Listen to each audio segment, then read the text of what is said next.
Welcome to my channel. ನಮ್ಮ ಚಾನಲ್ಗೆ subscribe ಮಾಡ್ಕೊಳ್ಳಿ. ಭಾಗ್ಯಲಕ್ಷ್ಮಿ ಇಂದಿನ ಸೋಮವಾರದ ಪೂರ್ತಿ ಸಂಚಿಕೆಯಲ್ಲಿ ಏನಾಗುತ್ತೆ ಅಂತ ಈ ವಿಡಿಯೋದಲ್ಲಿ ನೋಡ್ಕೊಂಡ್ ಬರೋಣ. ಮನೆಯವರೆಲ್ಲ ಕೂತ್ಕೊಂಡು ಮಾತಾಡ್ತಿರ್ತಾರೆ. ಏನಮ್ಮ ಎಲ್ಲರೂ ಕೂತ್ಕೊಂಡು ಮಾತಾಡ್ತಿದ್ದೀರಾ, ಏನ್ ವಿಷಯ ಅಂತ ತಾಂಡವ್ ಕೇಳ್ತಾನೆ. ಈಗ ನಾನು ಒಂದು ಮುಖ್ಯವಾದ ವಿಷಯ ಮಾತಾಡ್ಬೇಕಾಗಿತ್ತು ಅಂತ ಕುಸುಮ ಹೇಳಿದಾಗ, ಓ ಆ ಮುಖ್ಯವಾದ ವಿಷಯ ಮಾತಾಡಕ್ಕೆ ಎಲ್ರೂ ಕರ್ಸಿದ್ಯಾ, ಸರಿ ಅದೇನ್ ಬೇಗ ಹೇಳು ಅಂತ ತಾಂಡವ್ ಹೇಳ್ತಾನೆ. ಸರಿ, ಇಲ್ಲಿ ಹಾಕಿರೋ ಗೆರೆನ ನೀವಿಬ್ರು ಸೇರ್ಕೊಂಡು ಅಳಿಸಿ ಅಂತ ಕುಸುಮ ಹೇಳ್ತಾರೆ. ಏನು ಗೆರೆನ ಅಳಿಸ್ಬೇಕಾ, ಏನಾಗಿದೆ ಅಮ್ಮ, ನೀನು ತಾನೇ ಇದನ್ನೆಲ್ಲ ಹಾಕಿದ್ದು, ಅದೆಲ್ಲ ಏನು ಬೇಡ, ಏನಿದ್ರು ಅಲ್ಲೇ ಇಲ್ಲೇ ನಿಂತ್ಕೊಂಡೆ ಮಾತಾಡೋಣ ಅಂತ ತಾಂಡವ್ ಹೇಳ್ತಾನೆ. ಹೇಳಿದ್ನ ಮಾಡು, ನಾನು ಹೇಳಿದ್ನ ಮಾಡಿಲ್ಲ ಅಂದ್ರೆ ಏನಾಗುತ್ತೆ ಅಂತ ಗೊತ್ತಲ್ವಾ, ಇಲ್ಲ ಸೋತೆ ಅಂತ ಒಪ್ಕೋ ಅಂತ ಕುಸುಮ ಹೇಳಿದಾಗ, ಬೇಡ ಬೇಡ ಬೇಕಾದ್ರೆ ತೆಗಿತೀನಿ ಇದನ್ನ, ಆದ್ರೆ ಸೋತೆ ಅಂತ ಮಾತ್ರ ಒಪ್ಕೊಳ್ಳೋದಿಲ್ಲ ಅಂತ ತಾಂಡವ್ ಹೇಳಿ ಗೆರೆನ ಅಳಿಸ್ತಾನೆ. ಆಗ ತುಂಬಾನೇ ಖುಷಿ ಆಗುತ್ತೆ ಮನೆಯವರೆಲ್ಲರಿಗೂ.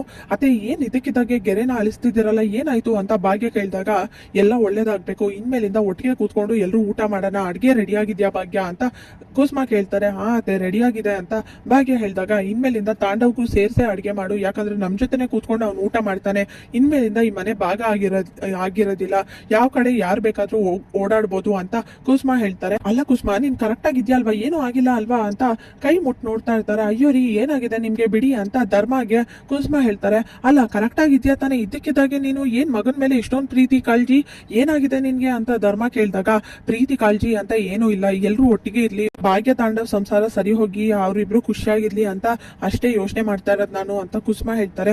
ಹೌದು ನಮಗೂ ಇದೇ ಬೇಕಾಗಿರೋದು, ಅವರಿಬ್ರು ಚೆನ್ನಾಗಿದ್ರೆ ಇನ್ನೇನ್ ಬೇಕು ಹೇಳಿ ಅಂತ ಎಲ್ರು ಮಾತಾಡ್ತಿರ್ತಾರೆ. ಸರಿ ಆಯ್ತು, ಲೇಟ್ ಆಯ್ತು, ಎಲ್ಲರೂ ಊಟಕ್ಕೆ ಹೋಗೋಣ ಬನ್ನಿ, ತಾಂಡವ್ ನೀನು ಬಾ ನಮ್ ಜೊತೆನೆ ಊಟ ಮಾಡು, ಇನ್ಮೇಲಿಂದ ನಮ್ ಜೊತೆನೆ ಊಟ ಮಾಡು ಅಂತ ಕುಸುಮ ಕರ್ಕೊಂಡು ಹೋಗ್ತಾರೆ. ಎಲ್ರು ಊಟ ಮಾಡ್ತಾ ಇರ್ಬೇಕಾದ್ರೆ ಆ ಊಟ ತಿಂದಿದ ತಕ್ಷಣನೇ, ಆಹಾ ಎಷ್ಟು ಚೆನ್ನಾಗಿದೆ ಈ ಹೋಟೆಲ್ ಊಟ, ತಿಂದು ತಿಂದು ಬಾಯೆಲ್ಲ ರುಚಿ ಎಲ್ಲ ಹೊಟ್ಟೋಗಿತ್ತು ಕೆಟ್ಟೋಗಿತ್ತು, ಆದ್ರೆ ಬಾಗಿನ ಕೈ ಅಡಿಗೆ ತಿಂತಾ ಇದ್ರೆ ಸ್ವರ್ಗ ಅನ್ನಿಸ್ತಿದೆ ನಿಜವಾಗ್ಲು. ನಿಜ ಹೇಳ್ಬೇಕು ಅಂದ್ರೆ ಭಾಗ್ಯ ಏನೇ ಮಾಡ್ಲಿ, ಅವಳಿಗೆ ಏನೇ ಕೆಲಸ ಬಂದಿಲ್ಲ ಅಂದ್ರೂ ಕೂಡ, ಅವಳು ಓದಿಲ್ಲ ಅಂದ್ರೂ ಕೂಡ ಆಗಿನ ಕೈ ರುಚಿನ ಮೀರ್ಸಕ್ ಆಗೋದಿಲ್ಲ ಅಂತ ತಾಂಡವ್ ಅನ್ಕೊಂಡು ಖುಷಿಯಿಂದ ಊಟ ಮಾಡ್ತಿರ್ತಾನೆ. ಏನ್ ರಾಜ, ನನ್ ಸೊಸೆ ಕೈ ಅಡ್ಗೆನ ತುಂಬಾ ಚಪ್ಪರ್ಸ್ಕೊಂಡ್ ತಿಂತಾ ಇದೆಯಾ, ಅಷ್ಟೊಂದ್ ಚೆನ್ನಾಗಿದ್ಯಾ ನನ್ ಸೊಸೆ ಕೈ ಅಡ್ಗೆ, ಮತ್ತೆ ನನ್ ಸೊಸೆ ಅಂದ್ರೆ ಸುಮ್ನೆನಾ, ಈಗ್ಲಾದ್ರೂ ಗೊತ್ತಾಯ್ತಾ ಅವಳು ಏನು ಅಂತ ಕುಸುಮ ಹೇಳ್ತಾರೆ. ಹೌದೌದು, ಅವಳಿಗೆ ಇದೊಂದ್ ಕೆಲಸ ಬಿಟ್ರೆ ಇನ್ನೇನ್ ಗೊತ್ತು, ಬೇರೆ ಯಾವ್ದ್ರ ಬಗ್ಗೆನೂ ಗೊತ್ತಿಲ್ಲ, ಬೇರೆ ಯಾವ ಕೆಲ್ಸಾನು ಗೊತ್ತಿಲ್ಲ, ಮಾಡಿದ್ರೆ ಇದು ಒಂದ್ ಕೆಲ್ಸನೇ ಮಾಡ್ಬೇಕಲ್ವಾ, ಇದನ್ನು ಕರೆಕ್ಟ್ ಆಗಿ ಮಾಡಿಲ್ಲ ಅಂದ್ರೆ ಹೇಗೆ, ಇದ್ರಲ್ಲಿ ಏನ್ ದೊಡ್ಡದಾಗಿ ಹೊಗಳೋದಿದೆ ಅಂತ ತಾಂಡವ ಹೇಳ್ತಾನೆ. ಅಲ್ಲ ಬಾಬಾ, ನೀವು ದೊಡ್ಡ ಕಂಪ್ನಿಲಿ ಕೆಲಸ ಮಾಡ್ತಿದ್ದೀರಾ, ನೀವೇನಾದ್ರು ತುಂಬಾ ಒಳ್ಳೆ ಕೆಲಸ ಮಾಡಿದ್ರೆ, ಚೆನ್ನಾಗಿರೋ ಕೆಲಸ ಮಾಡಿದ್ರೆ ನಿಮ್ನ ಹೊಗಳುತ್ತಾರೆ ಅಲ್ವಾ, ಯಾರು ಹೊಗಳುತ್ತಾರೆ ಅಂತ ಪೂಜಾ ಕೇಳ್ತಾಳೆ. ಇನ್ಯಾರು ಬಾಸ್ ಹೊಗಳುತ್ತಾರೆ, ಸನ್ಮಾನ ಏನಾದ್ರು ಮಾಡ್ತಾರೆ ಅಂತ ತಾಂಡವ್ ಹೇಳ್ತಾನೆ. ಹೌದಾ, ಬರೀ ಬಾಸ್ ಅಷ್ಟೇನಾ, ಅಷ್ಟು ದೊಡ್ಡ ಕಂಪ್ನಿಲಿ ನೀವು ಕೆಲಸ ಮಾಡ್ತೀರಾ, ಆದ್ರೆ ಬರೀ ಬಾಸ್ ಹೊಗಳುತ್ತಾರೆ ಅಂದ್ರೆ ಏನ್ ಅರ್ಥ, ಆದ್ರೆ ನಮ್ಮ ಅಕ್ಕ ಹಾಗಲ್ಲ, ಇದೇ ಕೈ ರುಚಿನ ಎಲ್ರಿಗೂ ತೋರಿಸಿ ಅವಳು ದ ಗ್ರೇಟ್ ಗೌರಿ ಶಕಿ ಸರ್ ಹಾಗೆ ಪ್ರಣಯ ರಾಜ ಶ್ರೀನಾಥ್ ಸರ್ ಅವ್ರ ಕೈಯಿಂದ ಸನ್ಮಾನ ಮಾಡಿಸ್ಕೊಂಡಿದ್ದಾಳೆ, ಹಾಗೆ ಅವ್ರ ಕೈಯಿಂದ ಹೊಗಳಿಸ್ಕೊಂಡಿದ್ದಾಳೆ ಅಂದ್ರೆ ಸುಮ್ನೆನಾ, ಅದಕ್ಕೆಲ್ಲ ಹಣೆ ಬರ ಇರಬೇಕು, ಯೋಗ್ಯತೆ ಇರಬೇಕು, ಎಲ್ರಿಗೂ ಆತರ ಎಲ್ಲ ಹೊಗಳಿಸ್ಕೊಳಕ್ಕೆ ಸನ್ಮಾನ ಮಾಡಿಸ್ಕೊಳಕ್ಕೆ ಆಗೋದಿಲ್ಲ, ಅದು ಅಂತ ದೊಡ್ಡ ವ್ಯಕ್ತಿಯಿಂದ ಅಲ್ವಾ ಬಾವಾ. ನಮ್ ಅಕ್ಕ ಅಂದ್ರೆ ಸುಮ್ನೆನಾ, ಬರೀ ಮನೇಲಲ್ಲ ಅಲ್ಲಿ ಹೊರಗಡೆ ಕೂಡ ಹೊಗಳಿಸ್ಕೊಂಡಿದ್ದಾಳೆ ಅವಳ ಕೈ ಅಡಿಗೆ ತೋರಿಸಿ ಅಂತ ಪೂಜಾ ಹೇಳಿ ನಗ್ತಿರ್ತಾಳೆ. ವಾವ್ ಚಿಕ್ಕಿ ಸೂಪರ್ ಆಗಿ ಹೇಳ್ದೆ ಅಂತ ವಿಸಿಲ್ ಹೊಡಿತಾನೆ ಗುಂಡಾಡ, ತೆಗೆದ್ ಬಾರಿಸ್ತೀನಿ, ಅಲ್ಲ ಈ ರೌಡಿಗಳ ತರ ವಿಸಿಲ್ ಹೊಡಿತಾ ಇದೆಯಲ್ಲ ಅಷ್ಟು ಗೊತ್ತಾಗಲ್ವಾ, ಕೈ ಕಾಲ್ ಮುರ್ದಾಕ್ಬಿಡ್ತೀನಿ ಅಂತ ತಾಂಡವ್ ಹೇಳ್ತಾನೆ. ಎಲ್ಲರೂ ಒಟ್ಟಿಗೆ ಕುತ್ಕೊಂಡು ಊಟ ಮಾಡ್ತಿರ್ಬೇಕಾದ್ರೆ, ನನ್ಗೆ ಗೊತ್ತಿಲ್ಲ, ನಂಗೆ ಕತೆ ಹೇಳಿ, ನಂಗೆ ಕತೆ ಕೇಳಬೇಕು ಅನ್ಸ್ತಿದೆ, ಎದ್ರು ಸ್ಟೋರಿ ಹೇಳಕ್ಕ ಅಂತ ಗುಂಡಣ್ಣ ಕೇಳ್ತಾನೆ. ನಾನು ಊಟ ಮಾಡ್ಬೇಕು ಹೋಗೋ ಸುಮ್ನೆ ಅಂತ ಇಲ್ಲಿ ತನ್ವಿ ಬೈದಾಗ, ನಾನು ಹೇಳ್ತೀನಿ ಎಲ್ರು ಕೇಳಿಸ್ಕೊಳ್ಳಿ ಅಂತ ಭಾಗ್ಯ ಹೇಳ್ತಾಳೆ. ಒಂದ್ ಕತ್ತೆ ಇತ್ತಂತೆ ಒಂದ್ ಊರಲ್ಲಿ, ಅದ್ರಲ್ಲಿ ಉಪ್ಪನ್ನ ಹಾಕೊಂಡು ಒಂದ್ ಮಾಲೀಕ ಕರ್ಕೊಂಡು ಹೋಗ್ತಿದ್ದಂತೆ, ಪ್ರತಿದಿನನು ಉಪ್ಪನ್ನ ಹಾಕೊಂಡು ಕರ್ಕೊಂಡು ಹೋಗ್ತಿದ್ದ, ಆದ್ರೆ ದಿನ ದಿನ ಹೆಚ್ಚು ಮಾಡ್ತಿದ್ದ, ಒಂದಿನ 4, ಒಂದಿನ 6, ಒಂದಿನ 8, ಹಾಗೆ ದಿನ ದಿನ ಹೆಚ್ಚಿಸ್ಕೊಂತ ಹೋಗ್ತಿದ್ದಂತೆ ಉಪ್ಪಿನ ಮೂಟೆನ. ಆಗ ಆ ಕತ್ತೆಗೆ ಗೊತ್ತಾಯ್ತಂತೆ ಎಷ್ಟು ದಿನ ಅಂತ ತಡ್ಕೊಳ್ಳುತ್ತೆ ಅದಕ್ಕೂ ಗೊತ್ತಾಗ್ತಿತ್ತಂತೆ ನನ್ ಮೇಲೆ ಜಾಸ್ತಿ ಭಾರ ಹಾಕ್ತಿದ್ದಾರೆ ಅಂತ. ಆಗ ಆ ಕತ್ತೆ ಹೋಗ್ಲಿ ಪಾಪ ಅಂತ ಸುಮ್ನೆನೆ ಇತ್ತಂತೆ. ಆದ್ರೂ ಇದ್ದಕ್ಕಿದ್ದಾಗೆ ಒಂದ್ ದಿನ 16 ಉಪ್ಪಿನ ಮೂಟೆಯನ್ನ ಹಾಕದ್ರಂತೆ, ಆದ್ರೆ ಆ ಕತ್ತೆಗೆ ನನ್ ಮೋಸ ಮಾಡ್ತಿದ್ದಾರೆ, ಏನ್ ಮಾಡಿಸ್ತಿದ್ದಾರೆ ಅಂತ ಗೊತ್ತಾಗಿದ ತಕ್ಷಣ ಹೋಗ್ತಿದ್ದ ದಾರಿಲೇ ಕೆರೆ ಇದ್ದಿದ್ದಕ್ಕೆ ಹೋಗಿ ಇಳ್ದು ಬಿಡ್ತಂತೆ. ಆಗ ಉಪ್ಪೆಲ್ಲ ಒದ್ದೆ ಆಯ್ತು, ಉಪ್ಪೆಲ್ಲ ಒದ್ದೆ ಆದ್ರೆ ಏನಾಗುತ್ತೆ, ಅದೆಲ್ಲ ಹಾಳಾಗಿ ಹೋಗುತ್ತೆ. ಆಗ ಆ ಮಾಲೀಕನಿಗೆ ಪಶ್ಚಾತ್ತಾಪ ಆಯ್ತಂತೆ. ಇದು ಬರೀ ಕತ್ತೆಗೆ ಮಾತ್ರ ಅನ್ವಯಿಸಲ್ಲ, ಮನುಷ್ಯಗೂ ಅನ್ವಯಿಸುತ್ತೆ. ಕೆಲವರು ಒಬ್ರೊಬ್ರಿಗೆ ಬೈತಾ ಇರ್ತಾರೆ, ಆಳಿಸ್ತಾರೆ, ಅವ್ರ ಕೈಲಿ ಏನು ಆಗೋದಿಲ್ಲ, ಏನು ಮಾಡೋದಿಲ್ಲ, ಬುದ್ಧಿ ಇಲ್ಲ ಅವ್ರಿಗೆ ಅಂತ ತುಂಬಾನೇ ಬೈತಾರೆ.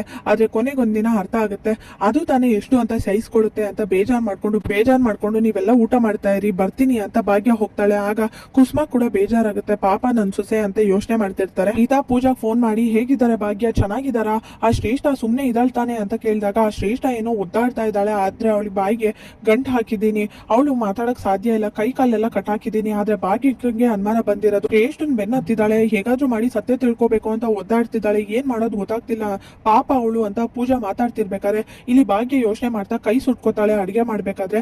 ಅಮ್ಮ ಅಂತ ಜೋರಕ್ಕೆ ಇಸ್ಕೊಂಡಿದ ತಕ್ಷಣ ಅಯ್ಯೋ ಭಾಗ್ಯಕ್ಕ ಏನಾಯ್ತು ಅಂತ ಪೂಜಾ ಹೊರಡೋಗ್ತಾಳೆ.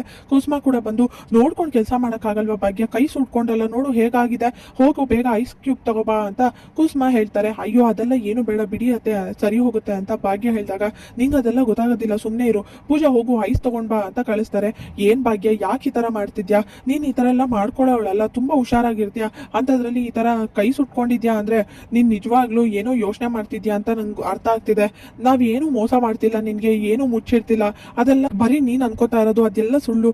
ಅದು ಅಲ್ಲದೆ ಈ ಅತ್ತೆ ಬಗ್ಗೆ ನಿಂಗೆ ಚೆನ್ನಾಗಿ ಗೊತ್ತಲ್ವಾ, ಈ ಅತ್ತೆ ನಿನ್ ಮೋಸ ಮಾಡ್ತಾರ ಹೇಳು, ಅದನ್ನ ಬಿಟ್ಟು ನೀನು ಆರಾಮಾಗಿರು, ಇದ್ರ ಬಗ್ಗೆ ಎಲ್ಲ ಯೋಚನೆ ಮಾಡ್ಕೊಂಡು ನೀನ್ ಕೈ ಸುಟ್ಕೊಳ್ಳೋದು, ತಲೆ ಕೆಡ್ಸ್ಕೊಂಡು ಯೋಚನೆ ಮಾಡೋದು, ಊಟ ಬಿಡೋದು ಇದೆಲ್ಲ ಮಾಡ್ಬೇಡ ಭಾಗ್ಯ ಅಂತ ಕುಸುಮ ಹೇಳಿ ಹೋಗ್ತಾರೆ. ಭಾಗ್ಯ ಆದ್ರೂ ಕೂಡ ಅತ್ತೆ ಹೇಳ್ತಾ ಇದ್ರು ಕೂಡ ನಂಗೆ ಯಾಕೋ ನಂಬಿಕೆನೆ ಬರ್ತಾ ಇಲ್ಲ ಈ ಸಲಿ, ಯಾಕೆ ಅಂತ ಗೊತ್ತಾಗ್ತಾ ಇಲ್ಲ ಅಂತ ಯೋಚನೆ ಮಾಡ್ತಿರ್ತಾಳೆ ಭಾಗ್ಯ. ನಾವು ಹೋಮ್ವರ್ಕ್ ಮಾಡಕ್ಕೆ ಹೆಲ್ಪ್ ಮಾಡು ಅಂತ ತನ್ವಿ ಹತ್ರ ಹೋಗಿರ್ತಾರೆ. ಏನೋ ನೀನು ಬೆಳಗ್ಗೆಯಿಂದ ಸುಮ್ನೆ ಇದೆ, ಈಗ ನೋಡಿದ್ರೆ ಈಗ ಬಂದಿದ್ಯಲ್ಲ, ಅಲ್ಲ ನಿನ್ಗೆ ನೆನ್ಪಿರ್ಲಿಲ್ವಾ, ನೀನ್ ನೆನ್ಪ್ ಮಾಡ್ಕೊಂಡು ಹೋಮ್ವರ್ಕ್ ಮಾಡ್ಬೇಕಾಗಿತ್ತು ಅಂತ ತನ್ವಿ ಹೇಳ್ತಾಳೆ. ಸಾರಿ ಅಕ್ಕ, ಅದು ಮನೆಯವರೆಲ್ಲ ಕುತ್ಕೊಂಡು ಊಟ ಮಾಡ್ತಿದ್ವಲ್ಲ ಅದಕ್ಕೆ ಎಲ್ಲಾನು ಮರ್ತೋಯ್ತು, ನನ್ಗೆ ನೆನ್ಪಿತ್ತು ಅಕ್ಕ, ಸಾರಿ ದಯವಿಟ್ಟು ಹೆಲ್ಪ್ ಮಾಡು ನನ್ಗೆ ಅಂತ ಗುಂಡಣ್ಣ ಹೇಳಿದಾಗ ಪಾಪ ಈ ಗುಂಡನ್ಗಿರೋ ಬುದ್ಧಿ ನಮ್ ತಾಂಡವ್ಗಿಲ್ಲ, ಅವ್ನ್ಗೆ ಈ ಬುದ್ಧಿ ಇದ್ದಿದ್ರೆ ನಮ್ ಸಂಸಾರ ಉಳ್ಕೋತಾ ಇತ್ತು ಅಂತ ಕುಸುಮ ಅನ್ಕೋತಾ ಇರ್ತಾರೆ. ಯಾಕೆ ಏನಾಯ್ತು ಅಂತ ಕುಸುಮ ಕೇಳಿದಾಗ ನೋಡಿ ಅಜ್ಜಿ, ನಾವೆಲ್ಲ ಊಟ ಮಾಡಿದಾಗ ಇವ್ನು ಹೋಮ್ವರ್ಕ್ ಮಾಡೋದು ಮರ್ತೋಯ್ತಂತೆ.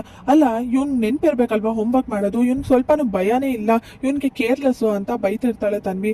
ಸರಿ ಆಯ್ತು, ಈಗ ಒಂದ್ ಕೆಲಸ ಮಾಡು, ಏನ್ ಹೋಮ್ವರ್ಕ್ ಮಾಡ್ಬೇಕು ನಾನ್ ಮಾಡ್ಕೊಡ್ತೀನಿ ಅಂತ ಕುಸುಮ ಹೇಳಿದಾಗ ಅದು ನಮ್ ಫ್ಯಾಮಿಲಿ ಫೋಟೋನೆಲ್ಲ ಅಂಟಿಸಿ ಅಲ್ಲಿ ಎಲ್ಲೆಲ್ಲಿ ಹೋಗಿದ್ವಿ ಅಂತ ಬರಿಬೇಕು ಅಜ್ಜಿ, ಆದ್ರೆ ಇವಳು ಹೆಲ್ಪ್ ಮಾಡ್ತಾನೆ ಇಲ್ಲ ಅಂತ ಗುಂಡ ಕೇಳಿದಾಗ ನಿಮ್ಮ ಅಪ್ಪ ಅಮ್ಮ ಖುಷಿಯಾಗಿ ಒಟ್ಟಿಗೆ ಇರೋದನ್ನ ನೋಡ್ಬೇಕು ಅಂತ ಆಸೆ ಇದೆ ತಾನೆ ಅಂತ ಕುಸುಮ ಕೇಳ್ತಾರೆ. ಹೌದು ಇದೆ ಅಂತ ತನ್ವಿ ಮತ್ತೆ ಗುಂಡಣ್ಣ ಹೇಳಿದಾಗ ಹಾಗಾದ್ರೆ ನಾನು ಹೇಳ್ದಾಗ ಮಾಡಿ ಅಂತ ಕುಸುಮ ಹೇಳ್ಕೊಡ್ತಾರೆ.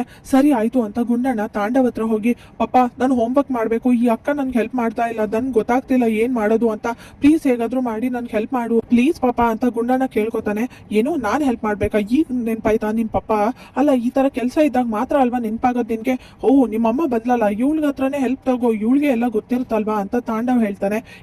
ಅವ್ಳನ್ನೇನೋ ಕೇಳ್ತಾ ಇದ್ದಾನೆ, ಹೆಲ್ಪ್ ಮಾಡಿ, ಇಬ್ರು ಸೇರ್ಕೊಂಡೆ ಹೆಲ್ಪ್ ಮಾಡ್ಬೇಕು, ಗಂಡ ಹೆಂಡತಿ ಸೇರ್ಕೊಂಡೆ ತಾನೇ ಮಕ್ಳಿಗೆ ಹೋಮ್ವರ್ಕ್ ಮಾಡಿಸ್ಬೇಕಾಗಿರೋದು, ತಂದೆ ತಾಯಿಯಾಗಿ ಇನ್ನೇನ್ ಮಾಡ್ತೀರಾ ನೀವು ಅಂತ ಕುಸುಮ ಹೇಳ್ತಾರೆ.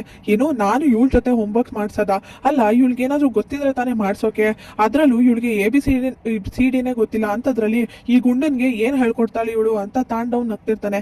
ಅದೆಲ್ಲ ಗೊತ್ತಿಲ್ಲ ರಾಜ, ಅಪ್ಪ ಅಮ್ಮನಾಗಿ ನೀವು ಏನ್ ಮಾಡ್ಬೇಕು ಆ ಕರ್ತವ್ಯ ನೀವು ಮಾಡ್ಲೇಬೇಕು, ನೀವಿಬ್ರು ಸೇರ್ಕೊಂಡು ಅವ್ರಿಗೆ ಎಲ್ಲಾನು ಹೇಳ್ಕೊಡ್ಬೇಕು, ಇಲ್ಲ ಅಂದ್ರೆ ಸೋಲು ಒಪ್ಕೋ ಅಂತ ತಾಂಡವ್ ಹೇಳ್ತಾನೆ. ಏನೋ ನಾನ್ ಸೋಲು ಒಪ್ಕೊಳ್ಳೋದ, ಸಾಧ್ಯನೇ ಇಲ್ಲ, ಗುಂಡ ಏನ್ ಮಾಡ್ಬೇಕು ಅಂತ ತಾಂಡವ್ ಕೇಳ್ತಾನೆ. ಅದು ನಾವು ಫ್ಯಾಮಿಲಿ ಫೋಟೋನ ಅಂಟಿಸಿ ಅದಾದ್ಮೇಲೆ ಎಲ್ಲೆಲ್ಲ ಹೋಗಿದ್ವಿ ಅಂತ ಬರಿಬೇಕು ಅಪ್ಪ, ಅಷ್ಟೇ ಹೋಮ್ವರ್ಕ್ ಇರೋದು ಅಂತ ಗುಂಡ ಹೇಳಿದಾಗ ಈ ತರ ಹೋಮ್ವರ್ಕ್ ಇರುತ್ತಾ, ಈ ತರ ಹೋಮ್ವರ್ಕ್ ನಾನು ಎಲ್ಲೂ ಕೇಳಿಲ್ಲ, ಈ ತರದ್ನೆಲ್ಲ ನಾನ್ ಮಾಡಕ್ ಆಗೋದಿಲ್ಲ ಅಂತ ತಾಂಡವ್ ಹೇಳ್ತಾನೆ.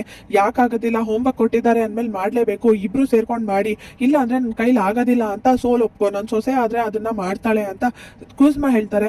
ನಾನ್ ಸೋಲ್ ಒಪ್ಕೊಳ್ಳೋದ, ಇಲ್ಲ ಇಲ್ಲ ನಾನೇ ಮಾಡಿಸ್ತೀನಿ, ಎಷ್ಟೇ ಕಷ್ಟ ಆದ್ರೂ ಪರವಾಗಿಲ್ಲ ಬಾರೋ ಅಂತ ಕರ್ಕೊಂಡು ಹೋಗ್ತಾರೆ ಗುಂಡನ. ಎಲ್ಲ ಒಳ್ಳೇದೇ ಆಗ್ಲಿ, ಇಬ್ರು ಸೇರ್ಕೊಂಡೇ ಮಾಡ್ಬೇಕು ನೆನ್ಪಿರ್ಲಿ ಅಂತ ಕುಸುಮ ತಾಂಡವ್ ಬಗ್ಗೆ ಗುಂಡ ಮತ್ತೆ ತನ್ವಿಗೆ ಹೇಳಿ ಕಳಿಸ್ತಾರೆ. ಹಾಗೆ ಫೋಟೋನೆಲ್ಲ ಅಂಟಿಸಿ ಎಲ್ಲ ಆಗಿದೆ ನೋಡು ಗುಂಡ, ಆಮೇಲೆ ಫ್ರೆಂಡ್ಸ್ ತೋರ್ಸೋ ಅಂತ ಜೋಶಲ್ಲಿ ಎಲ್ಲಾನು ಹಾಳು ಮಾಡ್ಕೋಬೇಡ, ಹುಷಾರಾಗಿ ತಗೊಂಡು ಹೋಗು ಅಂತ ತಾಂಡವ್ ಹೇಳ್ತಾನೆ. ಪಾಪ ಬರೀ ಅನ್ಸೋದಲ್ಲ, ಆದ್ರೂ ಕೆಳಗಡೆ ಎಲ್ಲೆಲ್ಲಿ ಹೋಗಿದ್ವಿ ಅಂತ ಬರೀಬೇಕು, ಬರೀರಿ ಪಾಪ ಅಂತ ಗುಂಡ ಹೇಳ್ತಾನೆ. ಇದೊಂದೇ ನಂಗೆ ನೆನ್ಪಿರೋದು, ಇನ್ಯಾವುದು ಗೊತ್ತಿಲ್ಲ ಅಂತ ತಾಂಡವ್ ಹೇಳ್ತಾನೆ.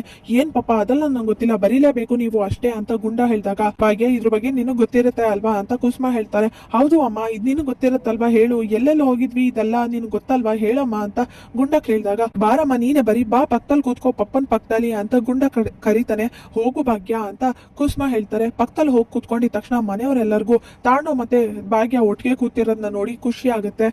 ಭಾಗ್ಯ ನಿನ್ಗೆಲ್ಲ ಗೊತ್ತಾ ನಾವೆಲ್ಲೆಲ್ಲಿ ಹೋಗಿದ್ವಿ ಅಂತ, ಸರಿ ಆಯ್ತು ಇದೆಲ್ಲ ಹೋಗಿದ್ವಿ ನೋಡೋಣ ಹೇಳು ಅಂತಾಗ ಇದು ಯುಗಾದಿ ಹಬ್ಬದ ದಿನ ಗುಂಡ ಹಠ ಮಾಡ್ದ ಅಂತ ದೇವಸ್ಥಾನಕ್ಕೆ ಹೋಗಿದ್ವಿ, ಇದು ಇವ್ನ ಐಸ್ ಕ್ರೀಮ್ ತಿನ್ಬೇಕು ಅಂತ ಹಠ ಮಾಡ್ದಾಗ ಹೋಗಿದ್ದು ಅಂತ ಭಾಗ್ಯ ಹೇಳಿದಾಗ ಪರವಾಗಿಲ್ವೇ ಭಾಗ್ಯ ಎಲ್ಲಾನು ನೆನ್ಪಿಟ್ಕೊಂಡಿದ್ಯಾ ಅಂತ ತಾಂಡವ್ ಹೇಳ್ತಾನೆ.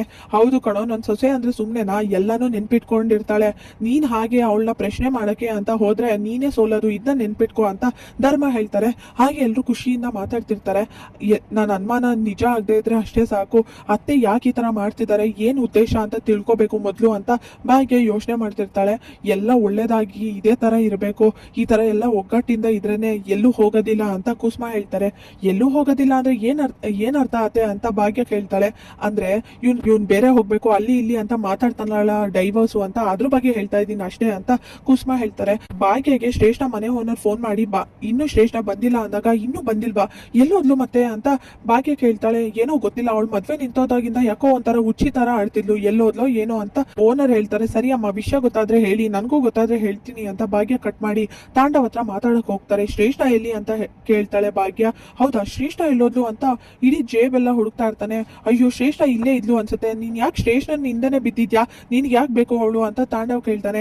ಸತ್ಯ ತಿಳ್ಕೊಳ್ಳೋದಿದೆ, ಅದಕ್ಕೆ ಅವರೇ ಉತ್ತರ ಕೊಡ್ಬೇಕು, ಅವ್ರ ಹತ್ರನೇ ನಾನು ಉತ್ತರ ತಗೋಬೇಕು ಅಂತ ಭಾಗ್ಯ ಹೇಳ್ತಾಳೆ. ನೀವೇನಾದ್ರು ಮಾಡ್ಕೊಳ್ಳಿ, ನನಗೆ ಗೊತ್ತಿಲ್ಲ ಅಂತ ತಾಂಡವ್ ಹೇಳಿ ಹೋಗ್ತಾನೆ. ಪೂಜಾ ಊಟ ತಗೊಂಡ್ ಹೋಗ್ತಿರ್ತಾಳೆ. ಪೂಜಾ ನಿಂತ್ಕೋ, ಎಲ್ಲಿಗೆ ಊಟ ತಗೊಂಡ್ ಹೋಗ್ತಿದ್ಯಾ ಅಂತ ಭಾಗ್ಯ ಕೇಳಿದಾಗ ಅದು ಸುಂದ್ರಿಗೆ ತಿಂಡಿ ಕೊಡಕ್ ಹೋಗ್ತಾ ಇದ್ದೀನಿ ಅಂತ ಪೂಜಾ ಹೇಳ್ತಾಳೆ. ಸುಂದ್ರಿಗೆ ತಿಂಡಿ, ಅವಳು ಇರೋದು ಇಲ್ಲಿ ಅಲ್ವಾ, ನೀನ್ ಯಾಕೆ ಇಲ್ಲಿಗೆ ತಗೊಂಡ್ ಹೋಗ್ತಿದ್ಯಾ ಸ್ಟೋರ್ ರೂಮ್ ಹತ್ರ ಅಂತ ಭಾಗ್ಯ ಕೇಳ್ತಾಳೆ.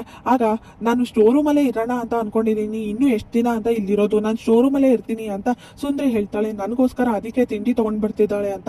ಏನು ಸ್ಟೋರ್ ರೂಮ್ ಅಲ್ಲ, ನೀನು ನನ್ನ ತಂಗಿ ಜೀವ ಕಾಪಾಡಿದ್ಯಾ, ನಿನ್ನ ಸ್ಟೋರ್ ರೂಮ್ ಅಲ್ಲಿ ಬಿಡಕ್ಕಾಗತ್ತಾ? ಅತ್ತೆಗೆ ಏನಾದ್ರು ಈ ವಿಷಯ ಗೊತ್ತಾದ್ರೆ ಅವರಂತೂ ಒಪ್ಪೋದಿಲ್ಲ. ಸರಿಯಾಗಿ ಬಯಸ್ಕೋತ್ಯಾ ಸುಂದ್ರಿ, ನೀನ್ ಅಲ್ಲೆಲ್ಲ ಇರೋದ್ ಬೇಡ, ಸ್ಟೋರ್ ರೂಮ್ ಅಲ್ಲಿ ವಸ್ತುಗಳನ್ನ ಇಡೋಕಿರೋದು, ಅದನ್ನ ಬಿಟ್ಟು ವ್ಯಕ್ತಿಗಳನ್ನ ಅಲ್ಲಿ ಇರಿಸಬಾರ್ದು. ನೀವು ನಿಂಪಾಡಿಗೆ ನೀವು ರೂಮ್ಗೆ ಹೋಗಿ, ಇಲ್ಲೆಲ್ಲ ಇರೋದ್ ಬೇಡ ಅಂತ ಭಾಗ್ಯ ಹೇಳ್ತಾಳೆ. ಆಗ ಕುಸುಮ ಬರ್ತಾರೆ. ನೋಡಿ ಅತ್ತೆ, ಸ್ಟೋರ್ ರೂಮ್ ಅಲ್ಲಿ ಇರ್ತೀನಿ ಅಂತಿದ್ದಾರೆ, ಇವ್ರಿಗೆ ನೀವಾದ್ರೂ ಹೇಳಿ ಅಂತ ಭಾಗ್ಯ ಹೇಳ್ದಾಗ, ಇರ್ಲಿ ಬಿಡು ಅದ್ರಲ್ಲಿ ಏನಿದೆ ಅಂತ ಕುಸುಮ ಹೇಳ್ತಾರೆ. ಏನತ್ತೆ ನೀವು ಹೀಗೆ ಹೇಳ್ತಿದ್ದೀರಾ ಅಂತ ಭಾಗ್ಯ ಹೇಳ್ದಾಗ, ಅವಳಿಗೆ ಎಲ್ಲಿ ಖುಷಿ ಆಗುತ್ತೋ ಅಲ್ಲಿ ಇರ್ಲಿ ಬಿಡು, ಸರಿ ಆಯ್ತು, ನೀನು ಕೆಲ್ಸಕ್ಕೆ ಹೋಗ್ಬೇಕು ಅಂತಲ್ಲ ಹೋಗು ಅಂತ ಕುಸುಮ ಹೇಳ್ತಾರೆ. ಅಲ್ಲಿ ಸ್ಟೋರ್ ರೂಮ್ ಅಲ್ಲಿ ಗಲೀಜಿದೆ, ಅದನ್ನೆಲ್ಲ ಕ್ಲೀನ್ ಮಾಡಿ ಹೋಗ್ತೀನಿ ಅಂತ ಭಾಗ್ಯ ಹೇಳ್ದಾಗ, ಏನ್ ಭಾಗ್ಯ ಹೀಗೆ ಹೇಳ್ತಿದ್ಯಾ, ಅದನ್ನೆಲ್ಲ ಅವಳೇ ಮಾಡ್ಕೋತಾಳ್ ಬಿಡು, ಪೂಜಾ ಇದ್ದಾಳಲ್ಲ ಹೆಲ್ಪ್ ಮಾಡ್ತಾಳೆ, ನಿಂಗೆ ಟೈಮ್ ಆಯ್ತು ಕೆಲ್ಸಕ್ಕೆ ಹೋಗು ಅಂತ ಕುಸುಮ ಹೇಳ್ತಾರೆ. ಇನ್ನೂ 10 ನಿಮಿಷ ಟೈಮ್ ಇದೆ, ಪರವಾಗಿಲ್ಲ ಅತ್ತೆ ಅಂತ ಭಾಗ್ಯ ಹೇಳ್ತಾಳೆ.